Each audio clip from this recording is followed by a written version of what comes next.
Bienvenidos a esta nueva sesión de investigación de mercados con el tema Diseño de la investigación.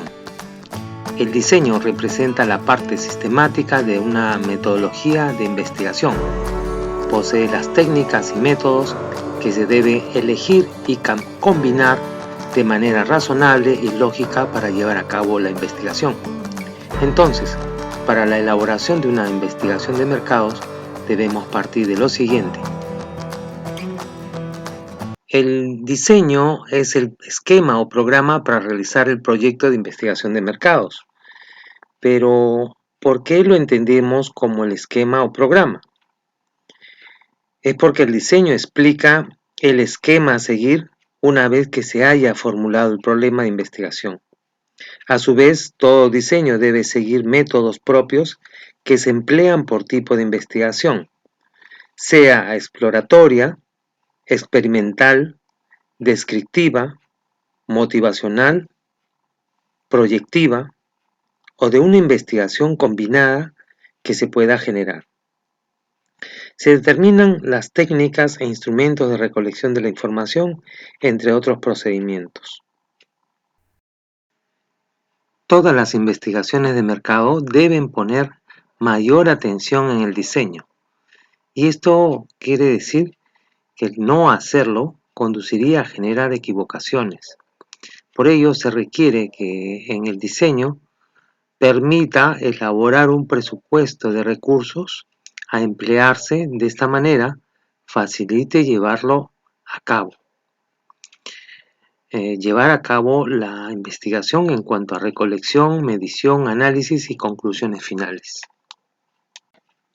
Veamos a continuación las principales características que nos presenta el diseño. Número 1. Es el conjunto de procedimientos que permitirán dar las respuestas a los problemas de investigación. Esto quiere decir que los procedimientos del diseño están formados por un conjunto de técnicas y métodos que permitirán resolver el problema de investigación. Número 2. El diseño está determinado por el tipo de investigación que se vaya a realizar. Esto significa que dependiendo del tipo de investigación se formulará los diseños que correspondan al tipo de investigación. Número 3. Representa la estructura o esquema que sigue el investigador para estudiar la variable o las variables de investigación. Esto quiere decir que la estructura o esquema está basado en plantear las variables o subvariables e indicadores de evaluación con la finalidad de generar los instrumentos de medición en las cuales se vale el investigador de mercados. Número 4. Antes del diseño debemos plantear el problema. Esto quiere decir que primero se necesita plantear o formular el problema de investigación para proseguir con el diseño. Número 5. Debe determinarse el presupuesto para saber si se puede realizar la investigación a partir de datos primarios. De lo contrario, solo podremos realizar o utilizar datos secundarios de información pertinente.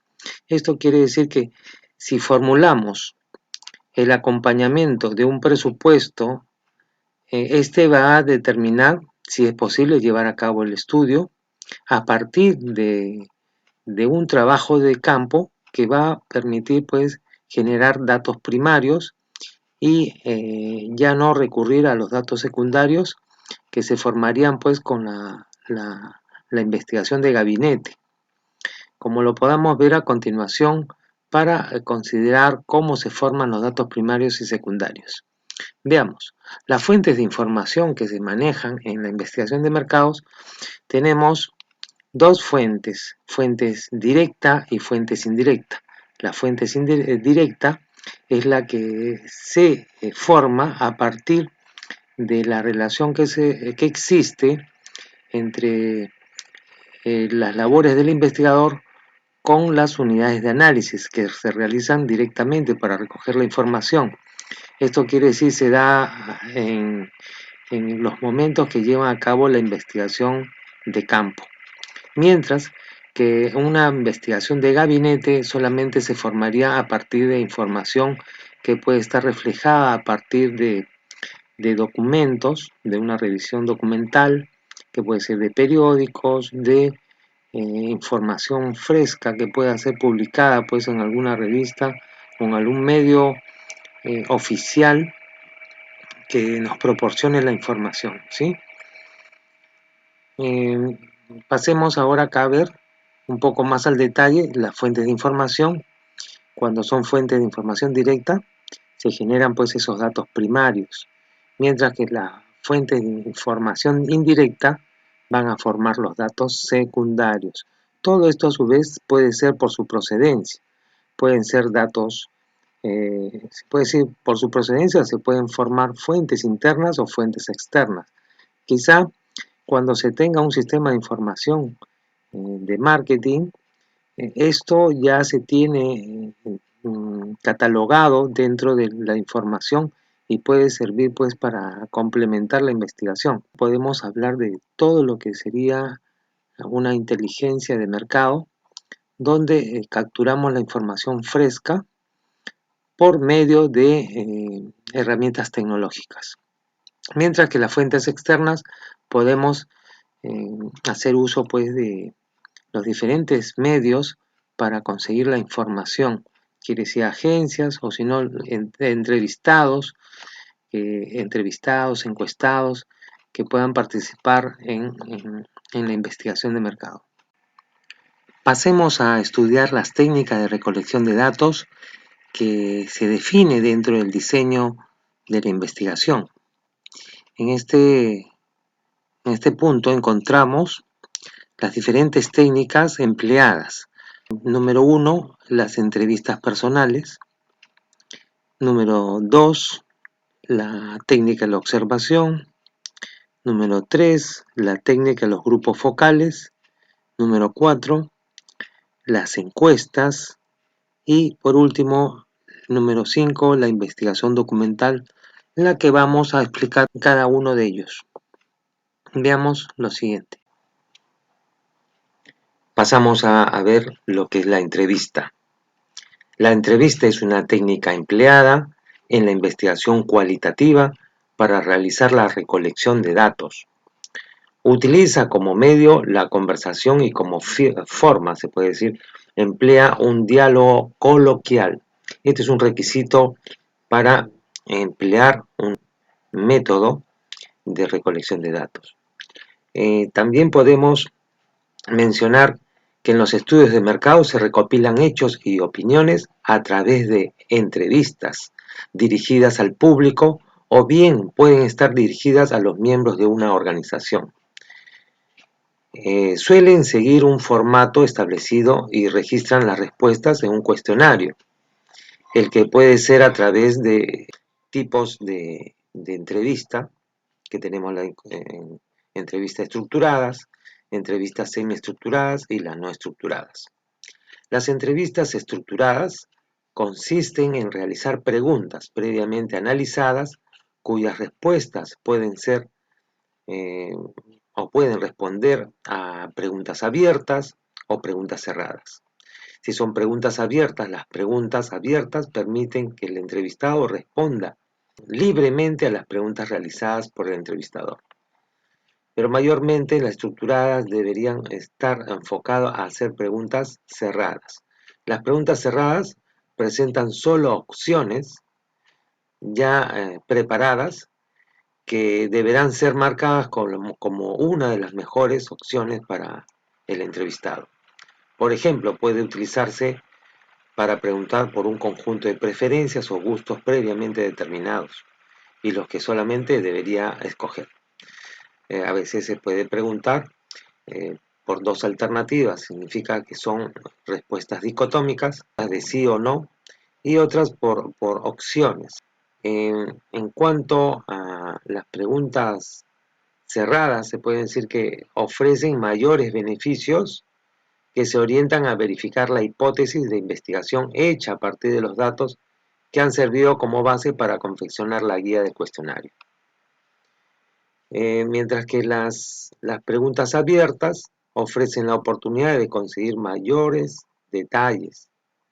También identifican o dan la posibilidad de identificar otros temas que podamos investigar, que no lo hayamos quizá pensado, ¿no? Permitirá también descubrir otros panoramas que quizá no tampoco lo hayamos agendado. En conclusiones, tanto las preguntas abiertas o cerradas, ambas tienen sus ventajas y desventajas. Por lo general, las entrevistas estructuradas, está formado por preguntas cerradas que le permita al investigador utilizar un sistema de puntuación para valorar las respuestas. Las semiestructuradas es un tipo de entrevista en la cual el entrevistador tiene preparadas ciertas preguntas específicas, ciertas preguntas para todos los candidatos. Casi como la entrevista estructurada, pero la diferencia está que existen preguntas espontáneas que da la posibilidad de dar respuestas abiertas. Entonces, por ello que este tipo de entrevista puede conducirse a pregunta, una mezcla, un mix, dentro de preguntas cerradas y abiertas. Otro punto, que el entrevistador plantea preguntas que quizá no estén planeadas, entonces generar un tipo de entrevista pues de orden donde pueda dar a conocer ciertas inquietudes que se ha presentado en un momento determinado. Por ejemplo, cuando se le hace una pregunta cerrada, quizá falta alguna forma de poder dar un poco más de precisión específica, ¿no? Entonces, por eso que en este caso, la entrevista debe tener un orden específico en la cual se harán las preguntas a los entrevistados. De esa manera se consigue también cubrir algunas expectativas, algo que no esté previamente definido. Es aconsejable también para determinar quizá algún tema o variable que se está estudiando y no está muy definida. Las no estructuradas. La entrevista no estructurada, o se le llama también entrevista en profundidad, es aquella que se realiza sin un guión o guía elaborado con planificación de preguntas. Sigue un modelo de conversación, se puede decir, entre iguales, ¿sí? Se les menciona sobre un tema o sobre alguna pregunta y da la posibilidad que él exponga todo lo que pueda conocer o está interesado. No hay un sistema aquí de puntuación, por eso que es aplicable para investigaciones exploratorias. Veamos a continuación lo siguiente, el siguiente cuadro, en las cuales tenemos entrevistas personales, las cuales se sitúa mediante una guía de cuestionario, y estas mayormente, precisamente, aunque puede ser también estructuradas, semiestructuradas y no estructuradas, pero mayormente se orientan a cubrir como estructuradas para hacer unas preguntas cerradas. Por lo general, que también puede cubrir preguntas abiertas, pero por lo general se utilizan preguntas cerradas. Entre lo que son las entrevistas telefónicas, para no perder tiempo o extenderse en tiempo con el entrevistado y no causar molestias, estas se deben hacer en forma estructuradas, ¿sí? Y se le pregunta pues sobre datos específicos para que puedan ser cubiertas con las alternativas de respuesta que se tienen, ¿sí? Entonces acá hay algo importante. Cuando se realizan entrevistas telefónicas, que también pueden ser estructuradas, semiestructuradas y no estructuradas, porque es libre, está en la teoría, pero en la práctica se da mucho las estructuradas. Esto nos permite tener un sistema de valoración para poder valorar cada respuesta y darle una significación porcentual o cuantitativa de alguna manera. Dentro de las entrevistas tenemos las entrevistas grupos focales, que lo vamos a escribir más adelante, porque está dentro de lo que es entrevistas, ¿correcto?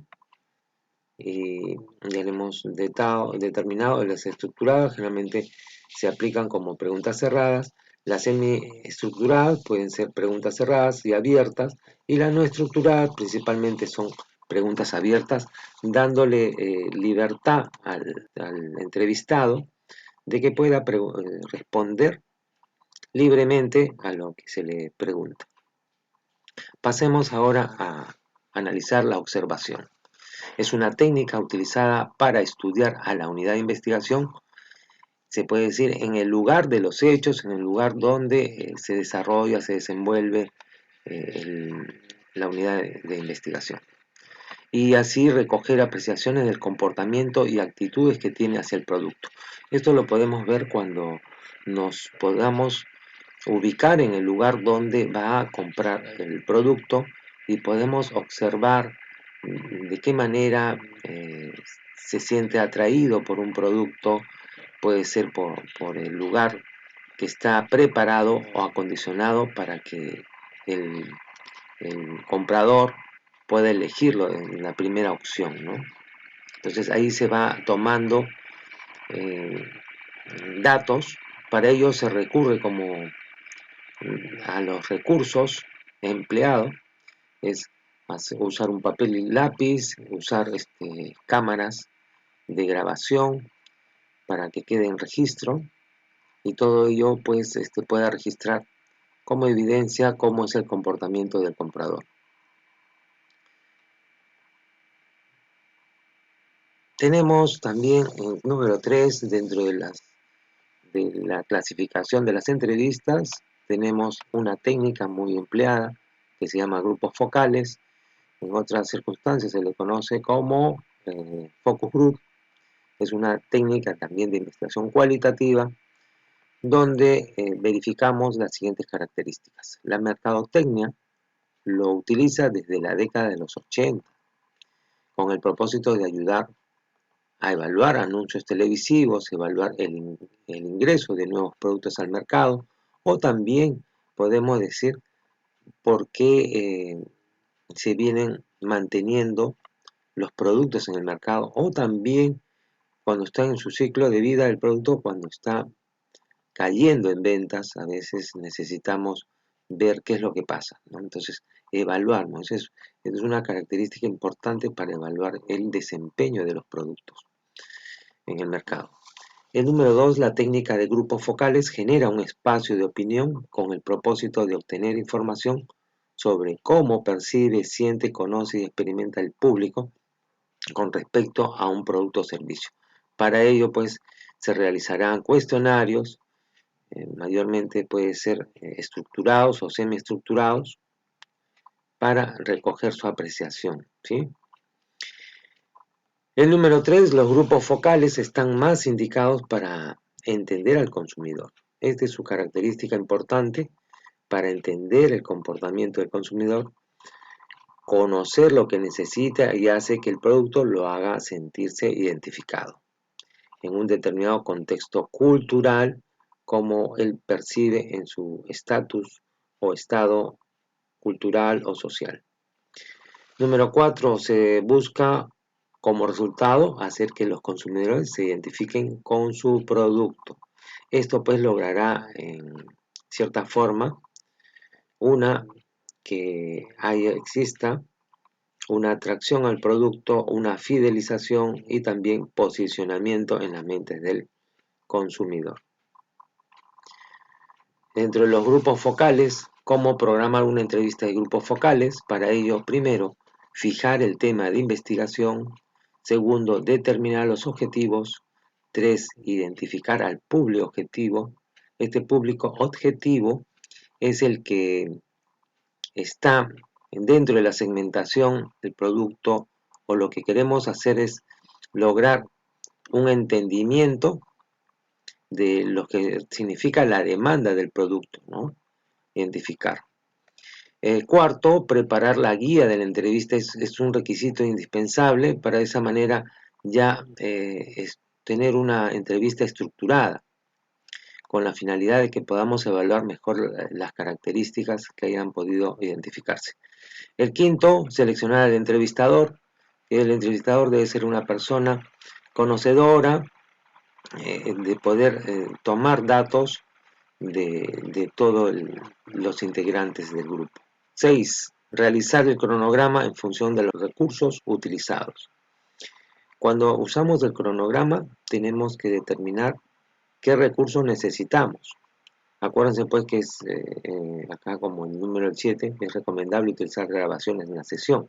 Es uno de los recursos mayormente empleados para tener las evidencias y luego analizarlas con el mayor cuidado. El número 8, determinar el lugar apropiado para llevar a cabo la entrevista. Debe ser un lugar adecuado para poder generar mayor concentración en la difusión de lo que se quiere realizar con el grupo focal. Se aconseja el número 9, reclutar entre 3 a 12 personas participantes. Mayormente está en un promedio de 6 a 10 personas que puedan participar. Al finalizar, se debe elaborar un informe específico de los resultados, como también el agradecimiento estará darle ciertos incentivos, motivadores para que pueda, se puede decir, tener ese compromiso con el plan de marketing que se va a llevar a cabo posterior a la entrevista de los grupos focales. Pasamos ahora hacia la encuesta. Es una técnica utilizada para estudiar a la unidad de investigación y recoger apreciaciones del comportamiento y actitud que tiene hacia el producto. Las encuestas, recuerden que deben ser utilizadas buscando pues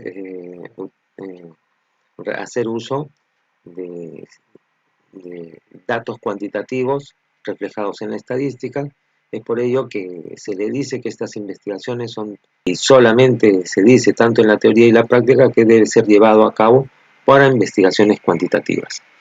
De esto se requiere que cuando se tomen datos de las personas, no se haga de una persona, sino se tome en cuenta, considere sobre todo una población de estudio, que puede ser una cantidad de 50, 60, 120, 200.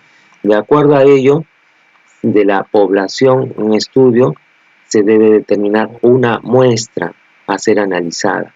Y de esa muestra se puede emplear la encuesta para aplicar a esa cantidad de muestra que se ha elegido, y que más adelante lo vamos a determinar porque forma parte del diseño de investigación. La investigación documental, como los veníamos diciendo, cuando no existen presupuestos determinados, entonces lo único que podamos hacer es una investigación documental. Las técnicas de investigación documental se centran en todos aquellos procedimientos que conllevan el uso práctico y racional de los recursos documentales disponibles en la fuente de información. Como lo hemos venido diciendo, son datos secundarios de que se vale el investigador para recoger ciertas apreciaciones o estudios previos ya analizados y poder hacer unas inferencias de acuerdo a esa revisión documental. Esto es apropiado, como vuelvo a decir, para la investigación de gabinete, que se puede realizar en comparación con la investigación de trabajo de campo, porque la investigación de trabajo de campo sí requiere mayor inversión, mayor presupuesto para llevar a cabo. Entonces, podemos resumir que las técnicas de recolección de datos tenemos técnicas cualitativas, entrevistas personales, entrevista de grupos focales, entrevista telefónica, y entre las técnicas cuantitativas tenemos la encuesta personal, encuesta por teléfono, encuesta por email, encuesta por aplicativo. Estos dos últimos significa utilizar la tecnología que es a través del Internet. Dentro de las encuestas por aplicativo, como lo podemos presentar, de forma gratuita. Tenemos al SurveyMonkey, pero hay una cantidad determinada, límite para poder realizar encuestas y no pasa más de 10. El Google Form sí lo pueden hacer con mayor cantidad de personas, y el Question Pro nos permiten aplicar encuestas a través de los formularios que nos presentan la aplicación. En cuanto a los correos, ustedes pueden encontrar, ¿no?, el Gmail, Outlook, Yahoo, entre otros. Y también pueden usar también las redes sociales donde le puedan compartir, pero más recomendable sería por correo para que sea un poco más formal. Pasemos ahora sí al método de recolección. Tenemos dos métodos. El primero, método longitudinal. ¿Qué significa este método? Quiere decir que el longitudinal, el investigador lo selecciona o escoge este método cuando quiera realizar o analizar cambios a través del tiempo en determinadas variables de estudio, sean variables, categorías, conceptos o bien sus relaciones que existen entre estas variables.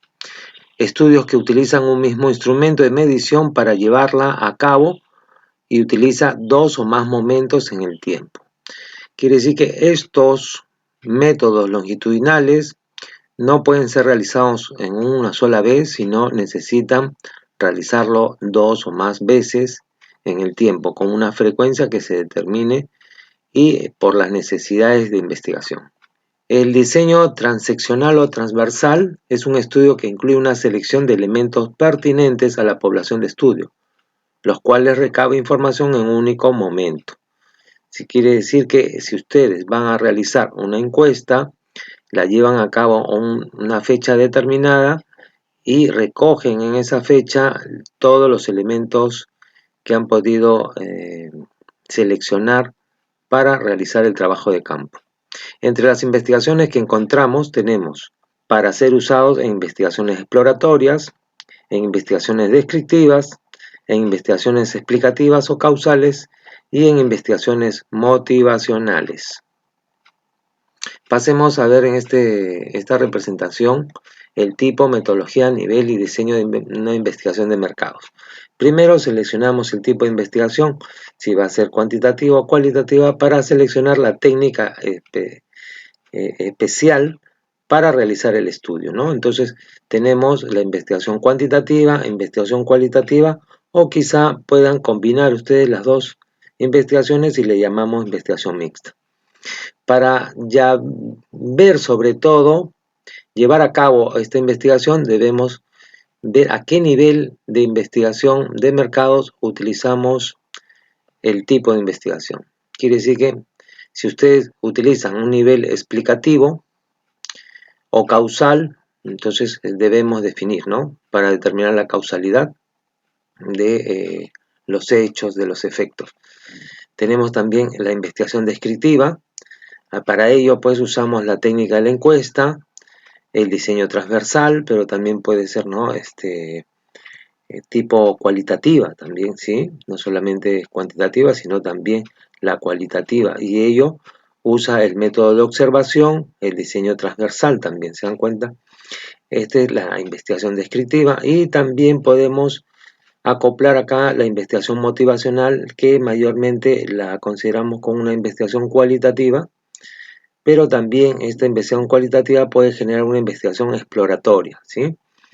Todo ello debemos apuntar a un diseño ya netamente de diseñar los instrumentos para llevarlo a cabo bien en varias fechas, ¿sí?, o bien llevarlo solamente en una fecha determinada. Y esto es generalmente cuando la investigación no es una experimental, no hay una manipulación o alteración de las variables, sino se describen, se pueden explicar cómo se están comportando las variables que se estudian. En cambio, el diseño experimental, ahí sí se lleva a cabo una serie de manipulaciones en las variables, alterando de repente sus cambios para examinar qué cambios producen. Esto es muy recomendable hacer las investigaciones de mercado, pero para lo que es un tratamiento clínico, ¿sí?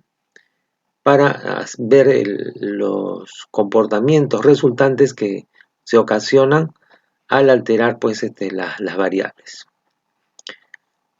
Lo que está señalado con marca es lo que se viene estudiando en una investigación de mercado mayormente.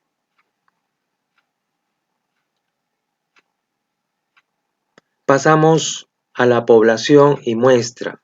Cuando uno debe estudiar las características de los sujetos, individuos o también objeto de estudio, tenemos que ver a qué población nos dirigimos. Y la población es el conjunto total de individuos, objetos o medidas que poseen algunas características comunes observables en un lugar y un momento determinado, donde se desarrollará la investigación.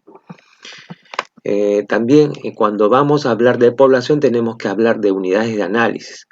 Algunos le llaman unidades de investigación o sujetos de investigación, que corresponde al objeto específico de estudio que se va a tomar la medición y se refiere al qué o quiénes son objetos de interés en una investigación. ¿Sí? Entonces, a partir de ello, vemos acá a continuación la muestra. La muestra es la que puede determinar la problemática, ya que es capaz de generar los datos con los cuales se identifican las fallas dentro del proceso.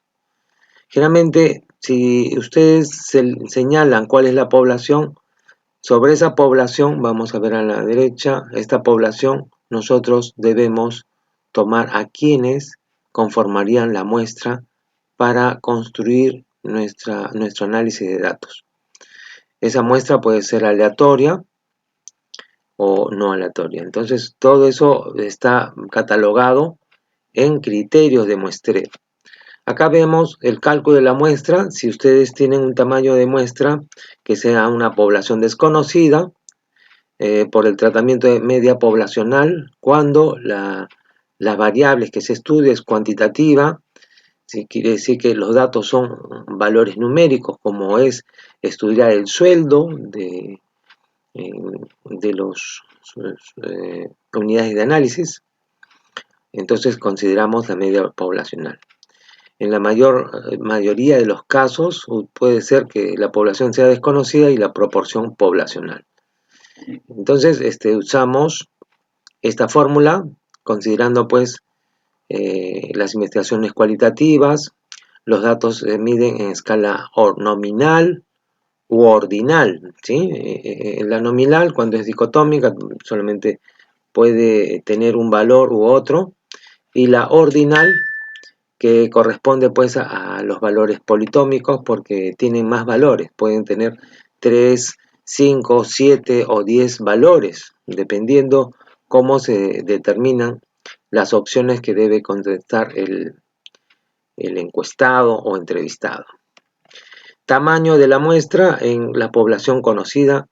Cuando ustedes conocen la población, saben cuántos son los que conforman esa población, puede ser de clientes, puede ser de trabajadores, puede ser de los que ustedes quieren analizar, ¿no? Todo ello. Entonces, cuando es media poblacional, cuando estamos midiendo y estas mediciones corresponden a datos cuantitativos, entonces aplicamos esta fórmula. Y para la proporción poblacional, que es variables cualitativas, usamos bien para escala nominal u ordinal. Entonces, en este caso, tenemos en todas las características, acá determinamos que n es el tamaño de la muestra que vayamos a calcular. Z es el nivel de confianza. El nivel de confianza es muy importante para ver a qué nivel de confianza se trabaja. Podemos trabajarlo al 99%. Vamos a verlo acá, presentarlo. El nivel de confianza puede ser el 99, el 98, el 97, el 96, el 95%. Y calculamos su valor, ¿no? Correcto. El P y el Q valor son las probabilidades de éxito o fracaso.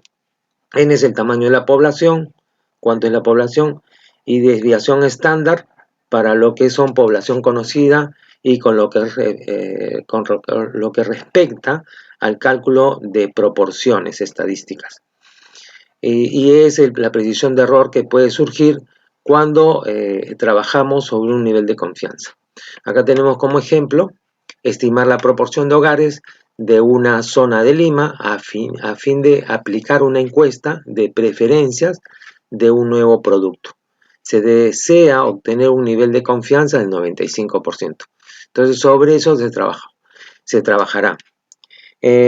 Acá es importante mencionar que todas las empresas de estudio de mercado se proyectan siempre a trabajar sobre un nivel de confianza, que puede ser el 99% o 95%, y sobre eso van a ofrecer sus resultados, y es importante considerar este aspecto para una investigación que vayan ustedes a llevar. Lo que estamos mencionando, cálculo de la población, la muestra, se observa en lo que es el tratamiento estadístico, que ya lo han podido ustedes llevar oportunamente. Las técnicas de muestreo. Las técnicas de muestreo en sí tenemos dos técnicas, que es la técnica probabilística, donde todas las unidades tienen igual probabilidad de participar en la muestra, y estos cálculos se ameritan por medio de fórmulas que se plantean.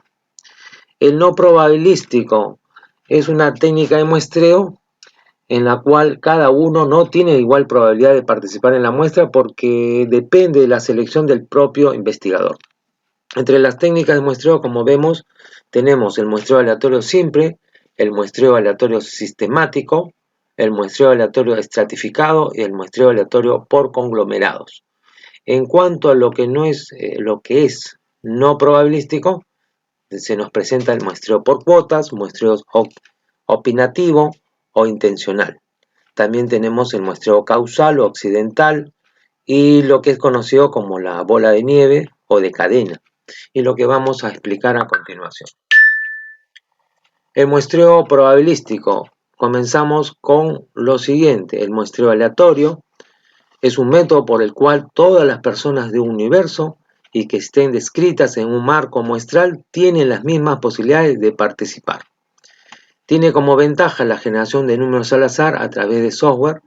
Nos permite que cada vez sea más rápido. Esto generalmente, si usamos un software, pues claro, se evidencia una rapidez para poder seleccionar a las personas. Pero cuando vamos a utilizar una encuesta, y ahí tenemos una muestra quizá de 20 elementos o unidades de análisis, entonces las primeras personas que podamos encontrar, evaluamos o tomamos datos de ellos.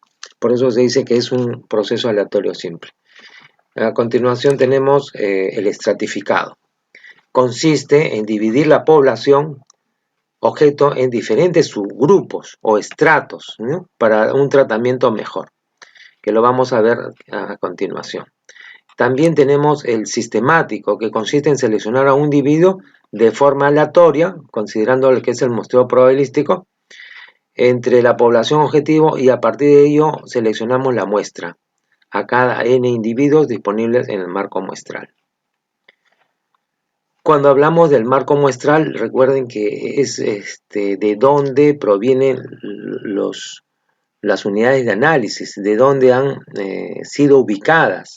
Entonces, por ello es que es saber la fuente de información en la cual nosotros conocemos o podemos identificar a las unidades de estudio.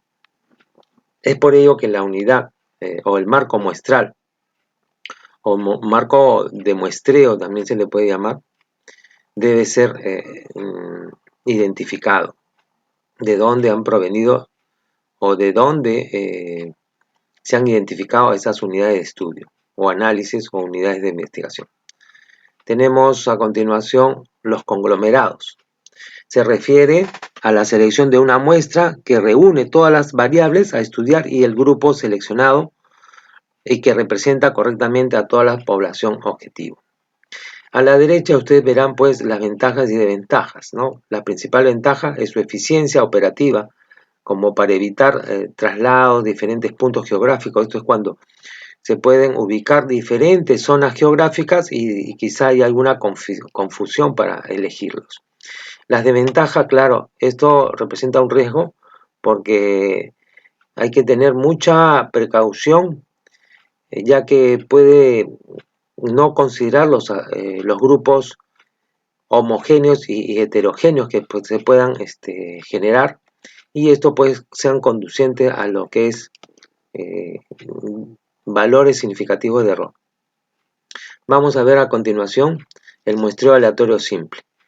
Es el método de muestreo que asegura que cada una de las unidades de análisis tiene igual probabilidad de ser incluidos en una muestra. Como lo ven ustedes acá, que estas unidades pueden ser aleatoriamente seleccionadas para conformar nuestra muestra, una vez conocido el tamaño de la muestra. El muestreo sistemático. El método sistemático comprende la selección aleatoria de una unidad de muestreo inicial, a partir de la cual las restantes unidades quedan sistemáticamente seleccionadas de acuerdo al lugar que ocupa en la población.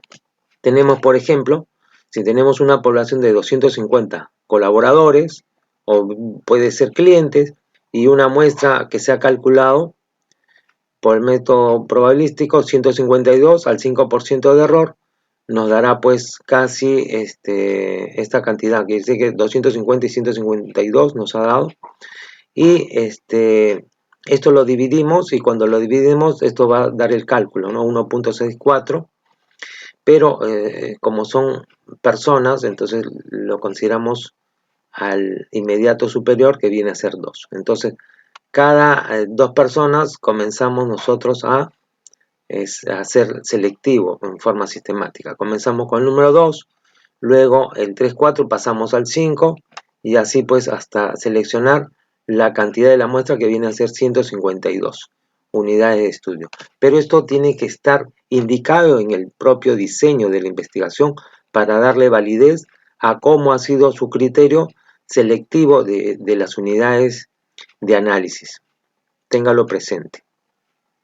El muestreo por conglomerados. El procedimiento consiste en hacer una selección de grupos o conglomerados, que son agrupaciones de elementos que deben ser lo más heterogéneos posible, pero homogéneos también entre sí. En la medida en que la homogeneidad y la heterogeneidad de los grupos sean diferentes, a la población procederá a dividir el tamaño de la muestra por el número promedio estimado de elementos de la población en cada grupo, y el número de grupos incrementa la precisión para cada grupo. Como podemos ver acá en el ejemplo, si tenemos un grupo de conglomerados, vamos a ver lo siguiente. El grupo de conglomerados se debe usar, por ejemplo, cuando se tienen que encuestar eh, a empresas, a entidades. Está bien, como los pongo acá en el ejemplo, tamaño de la muestra, 60 empresas industriales. Pero ¿dónde lo encontramos? Entonces tenemos que, de toda un área geográfica, hacer selectivo y ver cuántas unidades de investigación vamos a recoger en cada manzana, ¿sí? Entonces en la primera calle encontramos de 10 empresas, en la segunda 6 empresas, y la siguiente pues hasta la 18ª calle vamos a llegar a los 60 empresas industriales. Esto tiene que ver bastante con el criterio de muestreo por estratos, porque si se comprende lo que son estratos, se puede llegar a establecer los conglomerados, y lo que vamos a explicar a continuación. El muestreo estratificado es un procedimiento que consiste en dividir a la población en estratos. Dentro de cada estrato, los elementos deben ser lo más homogéneos posible con respecto a las características de la variable en estudio. Quiere decir, cuando se crean los estratos, deben ser representativos cada estrato para conformar la muestra. Veamos pues acá una representación. El estrato 1, que está conformado por una cantidad media de personas. El estrato 2, con la mayor cantidad, de personas, el estrato 3 y el estrato 4. Entonces, ¿cómo podemos seleccionar la cantidad de personas en forma equitativa? Entonces, eso es lo que nos da el cálculo. Por ejemplo, en el estrato 1 tenemos una población de 25, en el estrato 2 60, en el estrato 3 12 y en el estrato 4 10.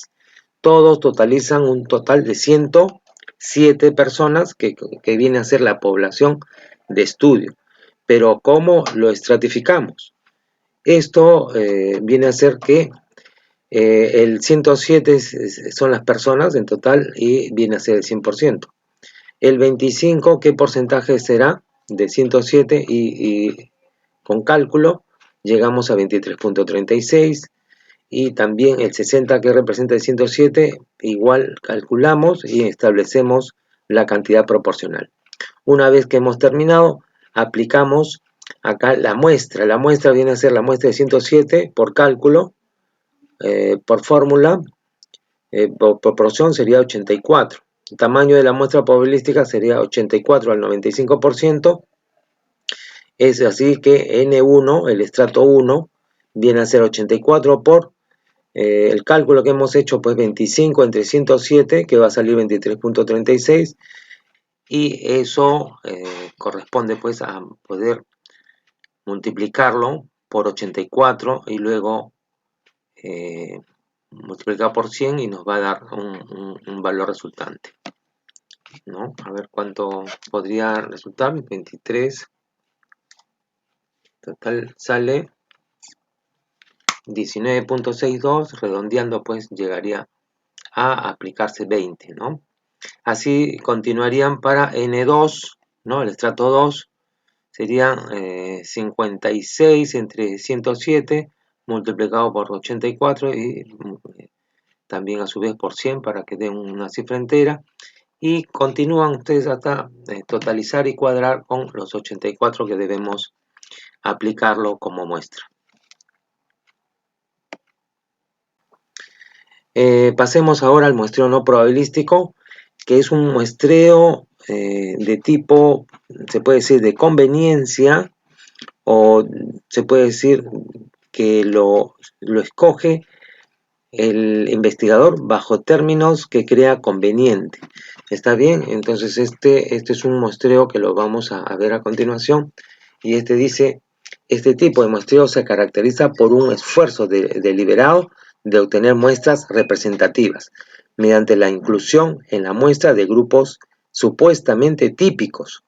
Es muy frecuente su utilización en sondeos preelectorales de zonas que en anteriores votaciones han marcado con tendencia de voto. Quiere decir que el investigador ya conoce en parte el comportamiento de esta población y puede elegir a su conveniencia las muestras. Entonces también puede ser que el investigador seleccione directa o intencionalmente los individuos de la población. Ejemplo: clientes que utilizan con mucha frecuencia las redes sociales, ¿no? Entonces generalmente queremos conocer quiénes. Saben que muchas personas, sobre todo por edades, está determinado que utilizan redes sociales, mientras que otro sector no. Entonces, si ya sabemos el comportamiento de determinadas personas, como son los jóvenes, puede ser de edad, pues, entre una edad determinada a otra, que podamos identificar a los que consumen o hacen sus compras por la red social, entonces ya podemos hacer un muestreo no probabilístico quizá de esas personas que ya hemos podido tomar datos con respecto a su comportamiento. Por ejemplo, tenemos acá el muestreo por cuotas, también conocido por ocasión como muestreo accidental. Se asienta generalmente sobre la base de un buen conocimiento de los estratos de la población y de los individuos más representativos o adecuados. Tenemos como ejemplo acá, por ejemplo, si tenemos 60 individuos como muestra, vamos a seleccionar solamente a los de 20 a 40 años y que sean del sexo femenino y residan en un determinado distrito. Entonces estamos generando cuotas de análisis, ¿sí? Entonces, por eso se dice que es un muestreo por cuotas, ¿sí? ¿Correcto? Donde el criterio, hay un criterio de selección, que es un criterio que le llamamos criterio de inclusión o criterio de exclusión. A quienes incluyes o a quienes excluyes, ¿ya? No se acostumbra a poner los dos criterios, sino uno de ellos, bien de inclusión o exclusión. El muestreo bola de nieves también es utilizado, pero para algunos casos es difícil cuando es difícil identificar la unidad de análisis. Entonces se utiliza este muestreo, porque consiste en ir seleccionando a los individuos a partir de un solo elemento de un grupo reducido.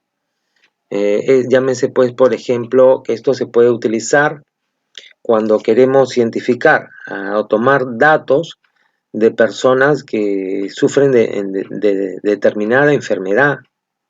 Puede ser las personas que se atienden, son pacientes cardíacos, otros quizá que están con cáncer, eh, también se puede decir personas que, eh, que hayan tenido algún tipo de antecedente judicial o penal, o sea, por ejemplo, un refugiado, que son personas que a veces no la podemos ubicar de una manera fácil, pero nos permite con una persona pueda llamar a otro y así se pueda juntar o venir a nuestra investigación, ¿no? Se van juntando, por eso le llamamos bola de nieve, va creciendo, vamos accediendo a la muestra conforme determinadas características y una persona recomienda, mejor dicho, a otra para que asista a nuestra investigación.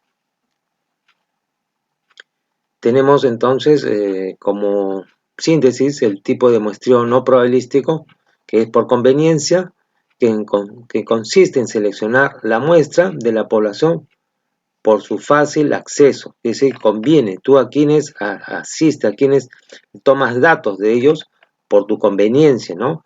Entonces, esto tiene que estar basado pues en una justificación porque damos tomamos datos de estas personas, entonces tiene que justificar su estudio. El siguiente es la de cuotas, como lo hemos dado a conocer, por cuotas porque se caracteriza que una forma donde usted incluye como criterio, utiliza un criterio de selección para poder eh, hacer la población de estudio que sea un poco más sesgada a determinados propósitos. La bola de nieve es importante, la técnica permite pues identificar aquellas unidades que no se visualizan así de una manera fácil y son invisibles a nuestra visión, ¿no? Entonces todo es por referenciados y entonces esta persona va generando a otra persona para que participe en nuestra investigación. La investigación o el muestreo intencional, la selección de la muestra corresponde a los investigadores quienes previo a ello definen pues criterios también establecidos para poder seleccionar la muestra. Entonces, todos ellos casi son similares porque está en decisión del investigador el que va a definir el tamaño de la muestra. El instrumento de medición, que como les veníamos hablando, el instrumento es aquel que registra datos observables, que representa verdaderamente los conceptos o variables que el investigador tiene en mente, es decir, tiene el propósito de servir como medio para recolectar los datos de las unidades de análisis que se desea evaluar. Un instrumento de medición debe ser verificado en su contenido, su estructura, para saber que lo que pretende medir es adecuado, ¿sí? Es como ver un termómetro, pues tiene su función de saber lo que va a medir la temperatura. Si ustedes van a medir las preferencias de los clientes, entonces tenemos que saber si lo que usted pone en el cuestionario tiene el propósito de medir aquello que se pretende hacer. Entonces, para ello hay dos procesos importantes que se llaman pues la validez y la fiabilidad del instrumento. lo que determina pues que debe existir un proceso de confiabilidad estadística. Y hay procedimientos estadísticos que se llevan a cabo para evaluar el contenido del cuestionario. Y esto es importante llevarlo a cabo, pero ya es un aspecto muy analítico dentro del mercadólogo, que es un profesional que ya lleva a cabo estas mediciones. Cuando hemos terminado de realizar el muestreo, la población de estudio, la muestra, el muestreo, entonces lo que tenemos que hacer es pasar por un proceso que se llama validez y confiabilidad del instrumento, que se aplica en forma, se puede decir, muy rigurosa para poder evaluar si los contenidos han sido correctamente formados, estructurados en los cuestionarios. Entonces este cuestionario tiene que aplicar a una prueba piloto. Esta prueba piloto pues permite revisar y corregir los posibles errores de tu encuesta, ¿ya? O quizá también, bueno, principalmente para la encuesta, porque ayudan a detectar aquellos elementos que podrían ocasionar algo negativo en tu investigación. Maholtra, que en su libro pues, de estudio de mercado, define pues, a la prueba piloto como la aplicación de un cuestionario a una pequeña muestra de encuestados para identificar y eliminar los posibles problemas de elaboración del cuestionario. Esto, en resumen, quiere decir que la investigación que se pueda llevar a cabo debe pasar por una prueba piloto. Y esto se puede decir es de acuerdo al 10% de la muestra seleccionada.